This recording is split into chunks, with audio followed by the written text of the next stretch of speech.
지난 일주일간은 친구에 대한 생각을 좀 더 많이 하는 한 주간이었습니다. 36년 전에 친구가 되어서 세월을 많이 보냈고 또 이렇게 지내다 보니까 우리 사역하고 있는 교회의 성도님들과 함께 또 저희가 있는 지역에 함께 와서 이렇게 예배도 드리고 좋은 추억을 나누고 가는 그 친구를 생각하면서 사람의 만남 그리고 친구의 관계에 대한 생각을 좀 많이 해보는 한 주간이었습니다. 여러분, 우리의 인생사에 아마 인간관계처럼 어려운 일은 없을 것입니다. 회사 다니는 사람들과 대화를 하다 보면 일 자체보다 인간관계가 어렵습니다, 이렇게 대답하는 일이 많습니다. 또 학교에서 학생들을 가르치는 교수님, 선망의 대상이 되는 직종이라고도 볼 수 있는데, 그것보다 학교에서 여러 가지 학교 행정과 관련된 인간관계가 훨씬 어렵다, 이런 얘기를 하는 것을 들은 적도 있습니다. 목회를 하는 목회자들에게도 결코 예외는 아닐 줄로 압니다. 인간관계는 쉬운 것이 아니지요. 예수님의 생애를 돌아보건대 예수님이 죄인들, 가난한 사람들을 가까이 대해주면서 사회에 소외된 사람들에게 희망을 주는 역할을 감당했습니다. 그런데 이 모습을 보고 있는 여러 사람들은 예수님을 보고서 먹기를 탐하는 자다라는 그런 비판을 합니다. 사람들을 위해서 희생을 사는 삶을 최선을 다해서 예수님이 사셨는데, 예수님이 뭔가 세상적으로 한 자리 할 것 같은 혁명가가 되어주지 않는다고 예수님을 미워하고 결국은 예수님을 십자가에 못 박는 일에 동조자가 되는 그런 변심하는 사람들도 많았던 것을 보게 됩니다. 인사가 만사다, 이런 말이 사실은 굉장히 마음에 와닿는 내용들입니다. 우리는 누구를 만나느냐에 따라서 우리의 인생이 참 달라집니다. 굵직굵직한 인생의 만남이 있죠. 또한 전혀 예기치 않았는데 어떤 만남을 통해서 우리의 인생이 너무나도 달라지는 것을 보게 됩니다. 누구와의 인간관계를 맺느냐에 따라서 행복이라는 것을 떠올릴 수도 있고, 아니면 지옥과 같은 삶을 살 수도 있기 때문입니다. 오늘 우리가 읽은 말씀 속에 세상적으로는 아주 출세한 사람이죠. 그런데 사람이 이름을 남긴다라는 그런 뜻에서 생각을 해보게 되면, 세상에 이렇게 정말 오욕을 먹고 사는 사람이 있을까 하는 정도의 불행한 인생을 살아갔던 사람을 보게 됩니다. 그들은 다름 아닌, 한 사람은 로마의 총독이었던 빌라도였고, 또 한 사람은 갈릴리 지역을 통치하던 헤롯이라는 왕이었습니다. 두 사람의 사이는 좋을 수가 없습니다. 한 사람은 로마 사람이고 한 사람은 이제 이스라엘 사람인데, 이 두 사람이 정치적인 서로 알력 관계에 있을 수밖에 없는 거죠. 로마가 총독을 보내서 예루살렘을 딱 차지하게 하고 있고, 또 이스라엘 사람이지만 로마의 허락을 받아서 조금 변두리 지역, 갈릴리 지역을 이제 헤롯이 담당하고 있기 때문에 평상시에는 굉장히 긴장 속에 그들이 지냈습니다. 자, 그런데 이 두 사람이 예수님을 죽이는 일에는 한 마음이 되었다, 이렇게 말씀하고 있습니다. 자, 성경에 보면 제사장과 무리들이 예수님을 빌라도에게 고소합니다. 고소하는 이유는 크게 세 가지입니다. 하나는 예수님이 백성을 미혹했다, 이렇게 말하는 거고요. 또 하나는 가이사, 즉 로마의 황제에게 세금 바치는 것을 하지 못하도록 했다. 그리고 또 하나는 자칭 그리스도라, 그렇게 말했다 하는 겁니다. 이 세 가지의 송사하는 내용 가운데에서 이제 파견 나온 로마의 정치인인 총독인 빌라도가 할 수 있는 것은, 자기가 판단하고 어떤 것을 처벌할 수 있는 것은 가이사에게 세금을 바치는 문제뿐입니다. 그런데 예수님이 이 세금 문제에 대해서 명쾌하게 이미 대답을 하셨거든요. 가이사의 것은 가이사에게, 하나님의 것은 하나님에게. 자, 반대하지 않으셨어요. 그렇기 때문에 이 문제를 제외한 것은 종교적인 것이고 민족적인 것이기 때문에 자기가 재판할 것이 아무것도 없었습니다. 그러니까 빌라도의 입에서 이 사람에게 죄가 없다, 이런 말이 나오는 것이 당연한 겁니다. 그런 판결을 내렸습니다. 그러니까 이 얘기를 들었던 제사장과 백성들이 막 광분을 하기 시작합니다. 예수님을 처벌하고 싶은데 살려주려고 하는 것 같으니까 이제 막 광분을 하면서 송사를 하는데, 저가 이 온 유대에서 막 가르치고 그리고 갈릴리에서부터 와가지고 백성들을 소동하게 한다. 좀 유치하죠? 어필하는 내용 자체가 좀 유치해요.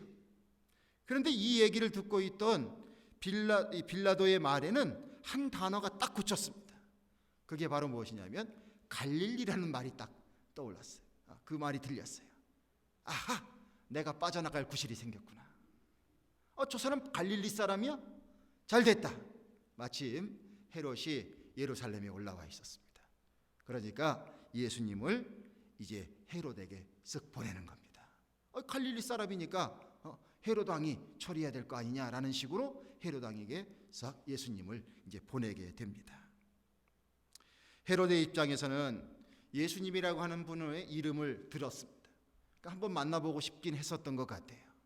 심지어는 예수님이 무슨 기적을 행한다 하는 소식도 들리게 되고, 어떤 사람들은 죽은 세례 요한이 다시 살아나왔다 이렇게 얘기를 하니까 그 예수님이 어떤 분인가를 보고 싶었던 겁니다. 혹시라도 내가 주문을 하면 무슨 마술이라도 행하지 않을까? 기적이라도 행하지 않을까? 이런 호기심. 또 한 가지는 약간은 두려운 마음이죠. 두렵지만 자기가 죽였던 세례 요한이 다시 살아나서 왔다고 하니까, 그런 소문이 들렸으니까 예수님을 보고 싶었던 마음이 있었습니다. 그런데 헤롯은 제대로 된 사람이 아니죠. 하나님의 선지자인 세례 요한을 죽이는 사람 앞에서 예수님이 무슨 말을 할 필요가 있겠습니까? 아무 말을 하지 않았어요.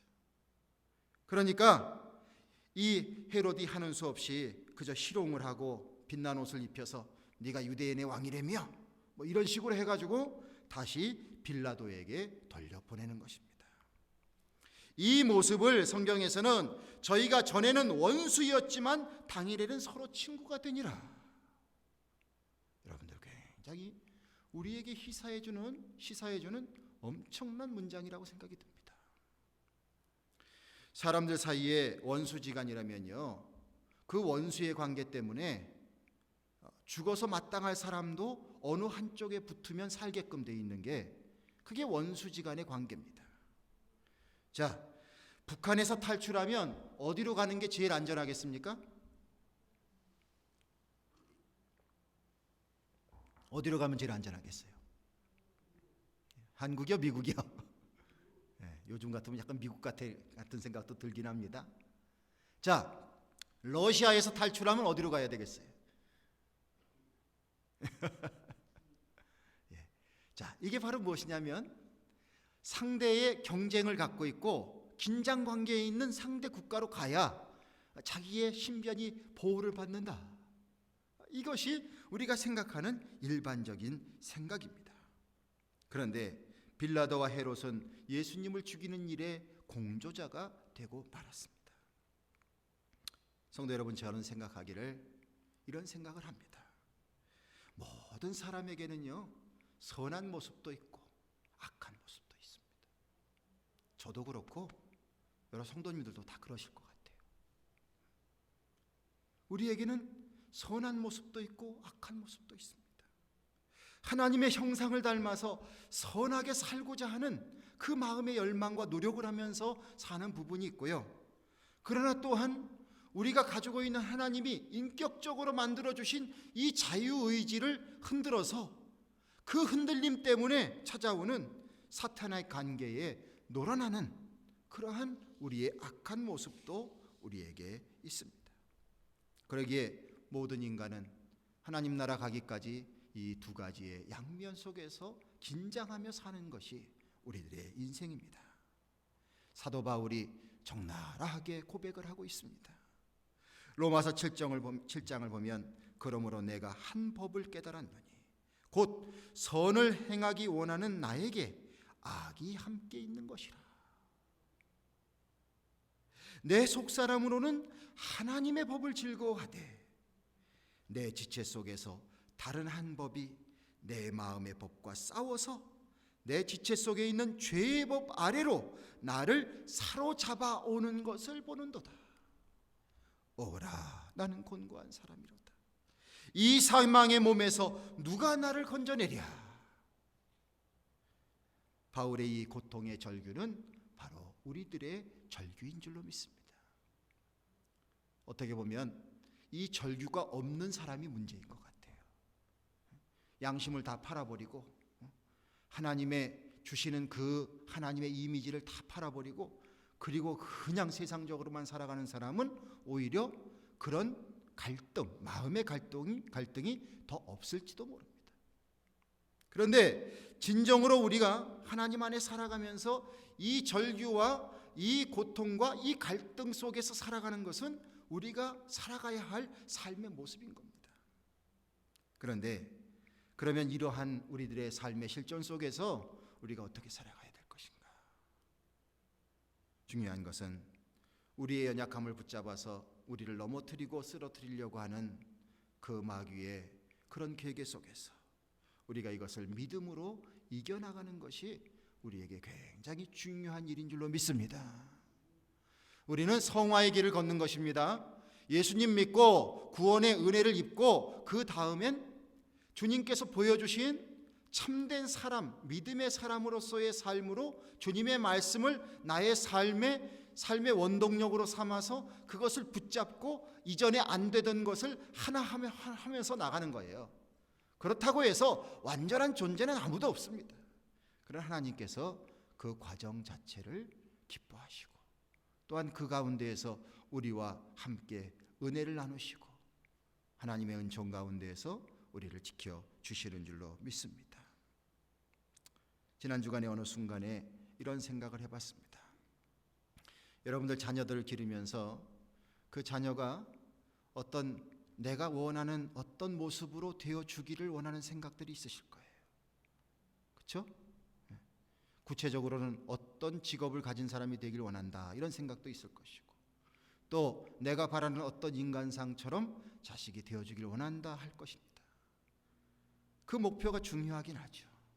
그런데 사실은 우리에게 허락된 것은 무엇이냐면요, 단지 과정뿐입니다. 자녀가 어떻게 될지는 우리가 다 모르는 것입니다. 그리고 그 순간에 우리는 함께 참여할 수 없습니다. 그러면 우리에게 허락된 몫은 무엇이냐면 그 자녀와 함께 한평생을 살면서 살아가는 하루하루의 삶의 과정일 뿐입니다. 거기에서 의미를 느끼고 거기에서 행복을 느끼고 거기에서 하나님의 은총을 발견하고 거기에서 기쁨을 발견하지 아니하시면 여러분들 너무너무 억울한 인생인 거예요.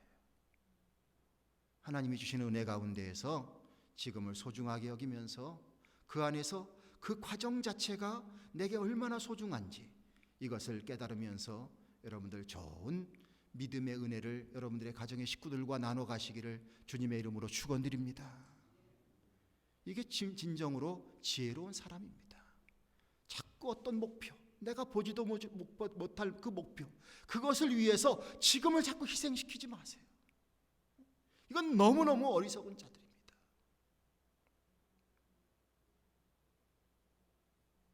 우리가 사탄의 시험을 이기면서 믿음으로 살아가는 하루하루의 삶이, 그래서 그 가운데에서 우리에게 허락되어 있는 사람들과의 관계 속에서 정말 바른 삶을 살아가는 것이 우리에게 큰 과제입니다. 사탄은 우리들에게 나와 아주 가까운 사람들을 통해서 나를 시험합니다. 자, 우리 남자분들한테 한번 여쭤보겠습니다. 여러분들이 지금 에덴 동산에 있는데 여러분들의 와이프 되시는 분이 선악과를 따가지고 와가지고 여보 이거 맛있게 생겼어. 내가 먹어보니까 정말 맛있어. 당신도 하나 먹어. 그리고 주면 어떻게 하실래요? 어떻게 하시겠어요? 김정도 권사님 어떻게 하시겠어요? 드시겠어요? 안 드시겠어요? 제 귀에 안 들려요. 먹어야 돼요? 왜 먹어야 돼요? 사랑하니까? 와우. 제 생각엔 대답이 잘못 나온 것 같아요. 자, 여러분들, 여자분들 생각에는 남자들이 말을 잘 안 듣는다고 그래요. 남편이 내 말만 들으면 다 잘 될 텐데 내 말을 안 듣는다고 그래요. 근데 이건 우스갯소리긴 하지만 남자의 DNA에는 여자의 말을 들으면 안 된다 이런 게 있습니다. 왜냐하면 조상이 아내의 말을 들었다가 혼났거든요. 그래서 남자들이 여자의 말을 안 듣으려고 하는 게 그게 당연한 거예요. 자, 아무리 가까운 사이라도, 아무리 사랑하는 사이라도 하나님이 먹지 말라고 그랬잖아요. 내게 아내를 허락하신 분도 하나님이잖아요. 근데 왜 아내의 말을 듣고 하나님 말을 안 들어요? 설령 모든 걸 내어줘도 아깝지 않은 아내가 찾아와서 그렇게 얘기해도 그것이 안 되는 일이라면 안 된다고 말해야 되는 거 아닙니까? 아내에게 진심으로 눈물을 흘리면서라도 여보 이러면 안 돼. 이러면 안 돼. 우리가 하나님 말씀 들어야지. 우리가 하나님 때문에 이렇게 인생을 살게 됐는데 왜 우리가 이걸 여겨? 아담이 그런 존재가 됐었다면 얼마나 좋았겠어요. 결국은 여자들도요 이런 남편을 나중엔 결국 더 좋아하게 돼 있는 거예요. 그런데 에덴 동산의 스토리를 보게 되면 결국은 두 사람이 가까운 사람인데 내 뼈 중에 뼈요 내 살 중에 살이요 그런 관계인데 하나님이 만들어주시고 함께 외롭지 않게 살라고 만들어진 그 두 사람의 관계인데 이 두 사람이 합작해서 하나님을 배신하는 일을 하고 말았어요. 오늘 본문 속에 나와 있는 헤롯과 그의 아내 헤로디아도 마찬가지입니다. 헤롯은 탐욕이 가득한 자입니다. 자기 동생의 아내를 취해서 살았어요. 그 동생의 아내도 요염한 여자였습니다. 왕의 권력을 누리고 싶었습니다. 그러다 보니까 모든 사람에게 손가락질 받을 짓을 왕이라는 작자가 한 겁니다. 왕이라는 권력으로 다 모든 것을 무마시키고 그런 인생을 살게 되었습니다. 세례 요한이 그것을 탐탁하게 여기지 않았습니다. 이것을 헤로디아가 합니다. 세례 요한을 죽일 기회가 찾아왔어요. 헤로디아의 딸이 사람들이 모인 가운데서 춤을 췄는데 얼마나 예쁘게 췄는지 헤로데 왕이 마음이 기뻤습니다. 입이 이만큼 벌어져서 내가 원하는 것이 무엇이냐 다 들어주겠다. 그랬더니 이놈의 딸내미가 엄마한테 탁 달려갔습니다. 엄마가 딱 있다가 야 요한의 목을 달라고 그래라. 요한의 목을 달라고 그래라. 딸의 입에서 나와야 될 얘기가 아니죠. 엄마 왜 그래? 이랬어야 되는데 그 딸도 한통속인지 모르겠어요.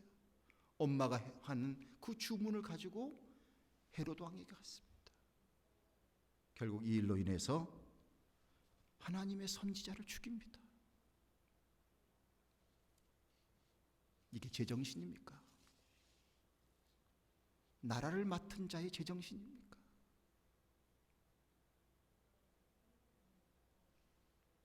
헤롯은 헤로디아를 통하여 이용하는 선지자의 목소리를 막으려고 하는 사탄의 괴계에 심히 유혹당하고 빠져버린 거예요. 헤로디아를 버릴 수 없기 때문에 결국은 하지 말아야 될 일을 하고 말았습니다. 얼마나 안타깝습니까? 여러분, 우리들은요 선한 일을 함에 있어서 하나가 될 수 있는 마음의 아름다움이 있습니다. 하나님이 주신 마음이죠. 근데요 악한 일에 그리고 사탄의 도구가 되는 일에 하나가 되는 것은 더 쉽게 될 수도 있다는 사실을 기억합니다. 그러기에 서로를 믿음으로 지켜주는 아름다운 믿음의 관계가 우리에게 반드시 필요합니다. 부부간에도 한 사람이 잘못된 생각과 잘못된 행동을 하고 있다면 믿음 안에서 잘 권면하고 그리고 끌어가야죠. 부부로 살게 하신 것이 그저 생물학적으로 자식 낳고 서로에게 경제적인 도움 주고 그렇게 해서 살아가라고만 주신 관계라고 여기면 안 됩니다. 하나님께서 그렇게 허락하신 이유는 그 두 부부의 관계를 통해서 불완전한 것을 온전하게 이루라고 하는 것입니다. 때로는 한쪽이 잘못된 것을 다시 죄인지하는데 하루에도 해결될 수 있는 일이 있지만 어떤 경우는 평생을 걸어야 될 일도 있습니다. 그러나 그것이 내게 사명으로 주어질 때는 죽을 때까지 해야 되는 거죠. 죽을 때까지 그 사명을 감당해야 하는 것이죠. 초대교회 시절에 아나니와 삽비라 많은 믿음의 사람들이 초대교회 공동체 공동생활을 위하여서 자신의 것들을 다 주님 앞에 드리면서 공동체를 위하여 헌신하는 모습을 보면서 순간적인 감동을 받았는지 자기의 재산을 다 팔아서 그렇게 하겠다고 했습니다. 약속을 했습니다. 그러나 자신들에게 돈이 주어지게 되니까 땅을 팔아서 돈으로 만지게 되니까 마음이 바뀌었어요. 감춰놓고 일부만 가져가서 모든 것을 드리는 양 그렇게 드렸습니다. 이 과정을 혼자 했겠습니까? 분명히 남편과 아내가 있었을 거 아니겠어요? 그 과정 속에 잘못된 행동이 있으면 그것을 브레이크 걸 수 있는 순간이 있었단 말이죠. 그런데 결국 두 사람은 다 그 기회를 놓쳤습니다. 하나님께서 정말 절대절명으로 중요하게 하나님의 교회를 세우시고 믿음의 공동체를 세워야 되는 이 순간에 그들이 사탄의 짓을 하려고 하다가 결국 둘 다 생명이 하루아침에 다 떠나게 되는 불행을 맞이한 부부의 관계도 있는 것을 보게 됩니다.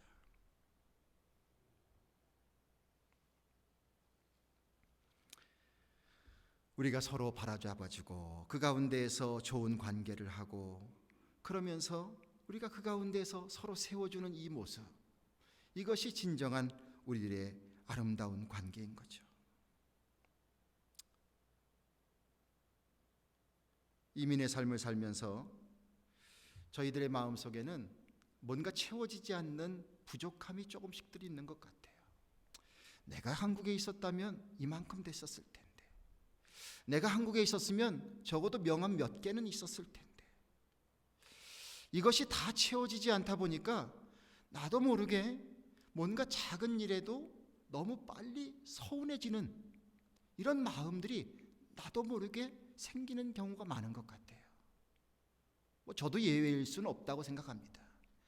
이민자들의 삶의 모습을 이렇게 보면 그런 모습이 더 두드러지는 것 같아요. 그래서 마귀는 이것을 이용하는 것 같아요. 우리들의 그런 마음을 아주 잘 건드려요. 잘 건드려서 소위 섭섭마귀가 역사하는 거죠. 그래서 우리가 하지 말아야 될 결정을 하게 되고, 그래서 또 지나고 난 다음에는 후회를 하게 되고, 이렇게 하면서 시간을 보내는 거죠. 그러다 보니까 누구에게 권면 한번 하는 것도 쉬운 게 아니고요. 정말 그 사람이 어떤 때는 좋다 하는 얘기만 들어야 되는 것이 아니라 어떤 때는 잘못된 것에 대한 꾸짖음도 들어야 되지 않습니까? 근데 겁이 나니까 못하는 거예요. 그냥 마음이 돌아서 가지고 그냥 팽 할까 봐 그걸 못하는 거예요. 여러분들, 이건 정상은 아니죠. 내가 칭찬만 받고 사는 인생이다. 그건 분명히 문제가 있는 인생입니다. 내가 그런 삶을 택한다면 그것은 대단히 잘못된 겁니다. 나에게 진심 어린 마음으로 꾸짖어 줄 수 있는 사람이 내 주변에는 반드시 있어야 합니다. 한번 부모님들에게 여쭤보겠습니다. 집안이 어렵습니다. 큰 아들이 이렇게 보다가 이러다가 우리 식구 다 굶어 죽겠다. 그래서 옆집에 가가지고 닭 한 마리 훔쳐왔어요. 그래가지고 어머니한테 주면서 어머니 이거 우리 먹읍시다. 자, 그러면 우리 부모님들, 아이고 역시 너 장남답다. 너무너무 대견하다. 내가 너를 너무 잘 길렀구나. 자, 이렇게 하시겠어요? 아니면 야단치시겠어요? 정말이에요? 그래야죠. 진정한 부모라면 그래야 되죠. 자식이 세상 사는 방법만 도통합니다. 나보다 더 똑똑해져서 얼마나 세상에서 살아가는 방법이 유능한지 몰라요. 그러면 많은 부모님들은 해벌레지릅니다. 만약에 그 사람이 그 속에 하나님을 두려워할 줄 모르고 하나님의 말씀대로 살 줄 모르고 세상으로 향하고 있다면 눈물 어린 마음으로 위에서 기도하고 간절한 마음으로 권면해야 되고, 그렇게 살면 안 된다고, 혹시 용돈 주시면 집어 던지면서도 너 그렇게 살면 안 된다고 이렇게 하셔야 하는데, 그렇게 할 수 있는 부모님 도대체 몇 분이나 되냐 말입니다. 이 세상을 살아가는 세상살이의 모습들이, 세상의 세태가 참 희한하게 돌아가고 있습니다. 인간은 혼자 살 수 없죠. 그러나 둘이 있다고 항상 좋은 일만을 벌어지는 것은 아닙니다. 많은 경우 어떤 사람 하나하나를 바라다 보면 너무 나이스한 사람인데 그 사람이 어느 조직 사회 속에서 정말로 하지 말아야 될 범죄의 주인공이 될 때도 많이 있습니다. 나한테 그런 책임이 주어질 때도 있고, 선한 사람들이 모여서 집단의 이기심을 채우기 위해서 악한 사람이 됩니다. 이걸 전문 용어로 도덕적인 인간, 비도덕적인 사회, 그런 책도 있고요. 그런 사회 현상을 말해주고 있습니다. 집단의 이기심을 채우고 그 안에서 함께 어울려서 하게 되니까 정말로 하지 말아야 될 것을 하고서도 자신에게는 아무 양심의 가책이 없는 거예요. 하라고 했으니까, 다들 하는데 뭐, 이렇게 하면서 지나가는 거죠. 여러분, 빌라도와 헤롯은 분명히 그 정황을 바라다 보게 될 때에 예수님이라고 하는 한 분의 억울함을 막아낼 수 있었습니다. 예수님의 하나님의 아들이 아니었어라도 한 젊은 청년, 한 인간, 그 인간의 생명을 억울하게 죽지 않도록 만들어 줄 수 있었습니다. 그것이 권력을 갖고 좌지우지할 수 있는 그 특권을 가진 사람에게 주어져 있는 하나의 책무입니다. 그런데 이 책무를 너무나 유기했습니다.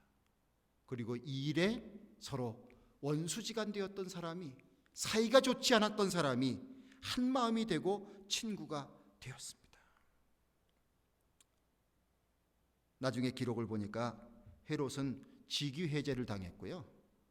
헤롯 왕의 아들이 또 그 다음에 이제 왕으로 됐는데, 그 사람은 하나님께 영광을 돌리지 않았기 때문에 주님의 사자가 그를 쳐서 충이 들어와서 죽었다. 사도행전의 말씀 속에 그렇게 표현하고 있습니다. 가문에 몰락이 일어났다는 거예요. 자신의 영달을 위해서 진리를 포기하고 그리고 불의와 타협한 자들의 그 삶의 마지막이 결코 그렇게 좋지 않았다는 거죠. 자, 예수님의 이름이 전달되는 모든 곳에는 이 두 사람이 얼마나 욕된 사람인지, 엉터리 같은 사람인지, 그 사람들의 이름은 정말로 불명예를 안는 사람이 되고 말았습니다. 우리가 누구와 어울리냐라고 하는 것은 굉장히 중요한 일입니다. 누구와 어울리느냐. 혹시라도 여러분들이 믿음으로 잘 준비가 되셨다면, I'm ready. 내가 이제 주님 주신 말씀으로 무장되었고, 내게는 주님 주신 사명이 있고, 사랑의 사명이 있고, 전도의 사명이 있고, 자, 이런 뜨거운 사명으로 레디가 되셔서 여러분들 만약에 사단에게 사로잡힌 사람을 만날 생각이 있으시거든 믿음으로 만나십시오. 그래야 또 전도가 되지 않겠습니까? 그래야 또 일이 벌어지지 않겠어요? 그러나 여기에는 굉장한 큰 부담이 있는 것입니다. 그런 사람들을 만나서 열심으로 전도하십시오. 그러나 이것이 얼마나 어려운 것인지를 우리는 알아야 합니다. 내가 준비되어 있지 않다면 세상적으로 시험들 자리에 가지 마셔야 해요. 그런 사람을 만나지 마셔야 돼요. 그런 사람의 이야기를 듣는 것을 즐겨 하시지 마셔야 돼요. 아무나 어울리는 거 아닙니다. 도와줄 수 있고 베풀어 줄 수 있고 사랑을 나누어 줄 수 있지만 아무하고나 어울리는 거 아니에요. 그냥 외롭다고 아무하고나 어울리는 게 아닙니다.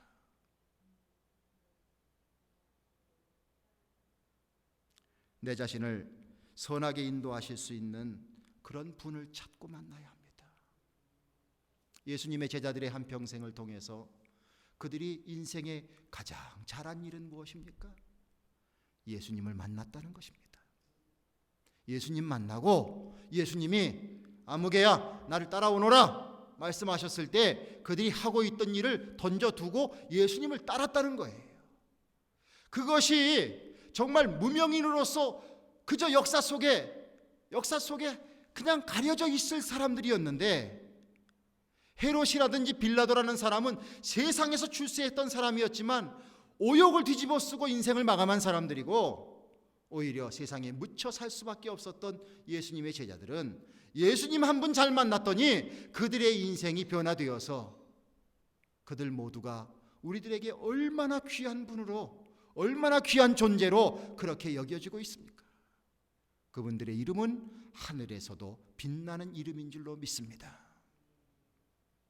사랑하시는 성도 여러분, 우리도 주님의 은혜 안에서 귀한 믿음의 사람들과 많은 만남을 갖고 살게 되기를 주님의 이름으로 축원합니다. 가장 먼저는 예수님 만나는 삶을 살아야 될 줄로 믿습니다. 이게 우리 인생의 가장 우선이 되어야 합니다. 예수님 만나는 삶. 예수님 살아계셔서 오늘도 역사하시고 말씀으로 찾아오시고 은혜로 찾아오시고 성령으로 찾아오시는 이 예수님, 이 예수님을 사모하는 이 마음이 내 안에 가득 차야 합니다. 그리고 믿음 생활 잘 열심히 하시는 분들의 그런 분들을 만나기를 좋아해야 합니다. 왜냐하면 그분들과의 만남을 통해서 예수님이 살아 역사하시는 현장을 보게 되거든요. 그리고 그분들을 통해서 예수님을 따라 사는 삶에 함께 동참하게 되거든요. 그러면서 나의 믿음이 점점 성장해 나가는 것입니다. 이전에 몰랐지만 이제 깨닫게 되고, 이전에 몰랐지만 이제 주님께서 살아서 역사하시는 것을 우리가 알게 되거든요. 그리고 내 마음속에 주님을 생각하면서 주님과 함께 동행해 나가는 삶을 사는 것입니다. 이 모든 것을 통해서 우리 삶 가운데 악한 일을 버리고 선한 일을 감당하게 되고, 또한 귀한 만남을 갖게 되고, 그 만남을 통해서 함께 어우러져서 하나님 앞에 영광을 돌리고, 자, 이런 삶을 살 때에 이것이 우리들의 삶에 너무나 소중한 사람이 되는 것입니다. 자, 그런데 여러분들 생각에 여러분들 주변에 믿음 좋은 사람들이 많이 있습니까? 없습니까? 생각 안 해보셨어요?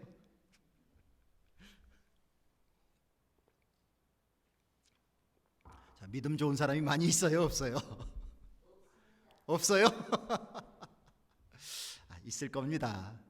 근데 사실 누가 나에게 어떤 사람이 되어주기를 바라고 찾다 보면 그것은 쉬운 일이 아닙니다. 더 중요한 것은 내가 주님과의 귀한 만남을 통해서 내가 좋은 믿음의 사람이 되어야죠. 내 스스로가 믿음의 사람이 되도록 노력을 해야 되죠. 그래서 함께 다른 믿음을 가진 사람들과 동행하게 되고, 그러다 보면 또 그 과정을 통해서 어느 누군가에게는 내가 믿음 있는 사람이 되어 주어서 내게 발견되어 있는, 내가 만난 예수님을 그 사람에게 전해줄 수 있는 이런 관계가 되는 줄로 믿습니다. 우리 서로 좋은 믿음의 친구가 됩시다. 자, 우리 옆에 있는 성도님들과 좋은 믿음의 친구가 되겠습니다. 인사 한번 하시면 좋겠습니다. 좋은 믿음의 친구가 되겠습니다. 할렐루야. 네, 기도하겠습니다.